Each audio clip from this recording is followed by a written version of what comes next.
Do you attend an annual business or industry event? Why not suggest me as a speaker to the organisers?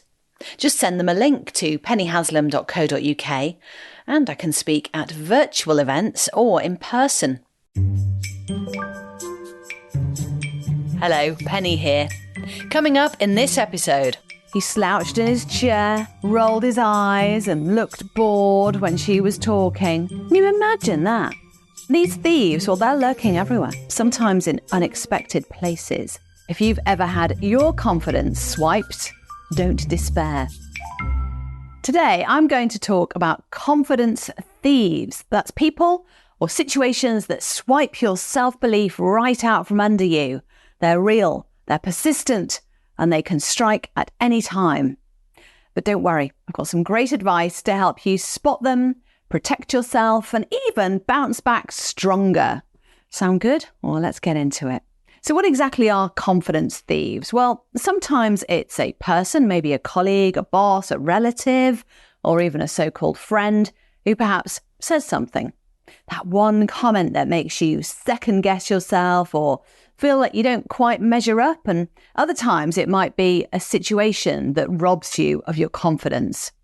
Or it could just be your own thinking. That little voice perhaps inside your head that says, you're not ready for this. Or a combination of all of that. And it's amazing how quickly just a bit of self-doubt can snowball into a full-on confidence crisis. And these thieves, well, they're lurking everywhere, sometimes in unexpected places. So this is a real life example that I'm about to share with you to show exactly what I'm talking about. My client, Sarah, not her real name, but she has said, I can tell you about this, was given the task of chairing a panel discussion. Now, she'd chaired things like this before, but not at such a big industry event. And not surprisingly, she was feeling a little bit vulnerable because it was a huge opportunity. She'd get noticed. She'd be able to prove that she knew her stuff. So the day of the event arrives, she's all prepared and all the panelists are meeting up an hour beforehand to go through the final details. But one panelist, let's call him Mr. Grumpy, was having none of it. He had ignored her attempts to get in touch before the event on email.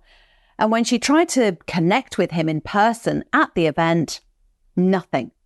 He was off chatting and high-fiving his colleagues and ignoring her like she didn't exist.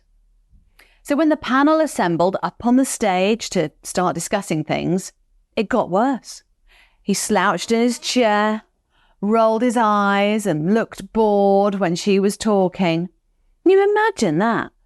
Here she was, trying to do her best in front of her peers, her colleagues, and this guy seemingly was doing everything he could, intentionally or not, to undermine her. By the end of it, she was shaken. And she told me in a call the following day, Penny, that's it. I'm never doing a panel again. It was awful.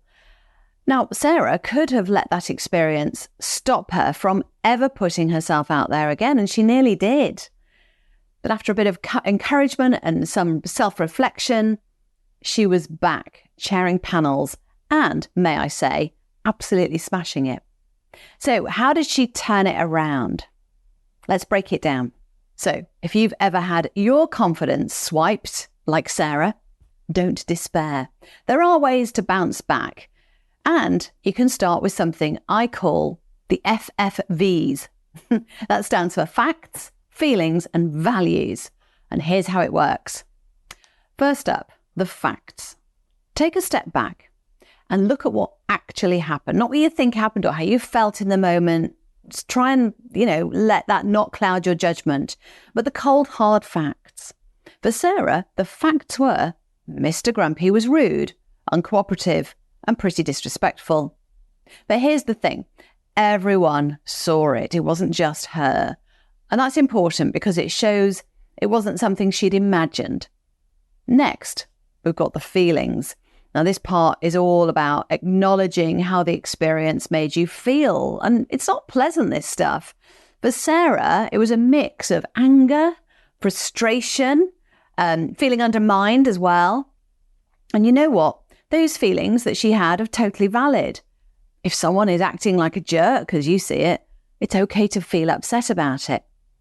And finally, let's talk the V, values. In particular, your values. And this is where the real magic happens in understanding what went wrong.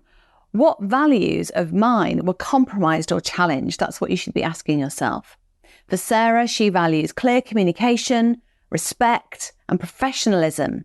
And of course, Mr. Grumpy didn't tick any of that, did he? And Sarah could see that the issue then wasn't with her skills or ability to chair a panel.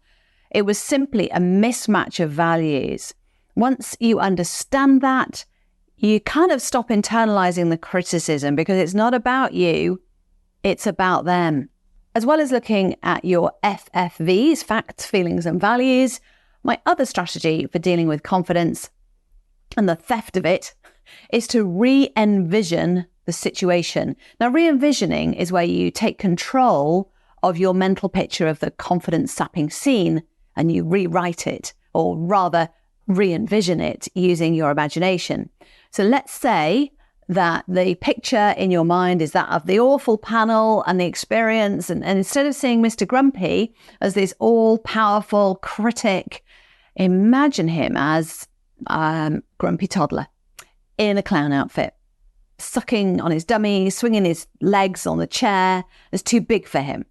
Now, why do this? Well, because it takes away his power.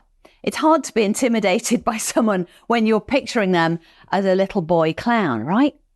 So the next time you see them, your brain might just flash back to that silly image instead of the powerful negative feelings. It's all about shrinking the confidence thief down to size so they don't live rent-free in your head anymore. And it's also fun. It lightens the intensity of the experience. So there you have it. Confidence thieves are everywhere, sometimes in the form of other people or a situation or your own inner critic's voice or all of the above. But by using my FFVs, facts, feelings, values, to unpick what's really going on and then re-envisioning those tough moments, you can protect your confidence and even grow stronger. Remember, it's not about being perfect. It's about growing in resilience. So the next time someone or something tries to steal your confidence, you'll be ready. So stay confident, disrupt self-doubt, and keep thriving. Does your organisation communicate with confidence? My business, Bit Famous, can help you share your ideas, your message and purpose, and do it brilliantly. Find out how we can help by going to bitfamous.co.uk.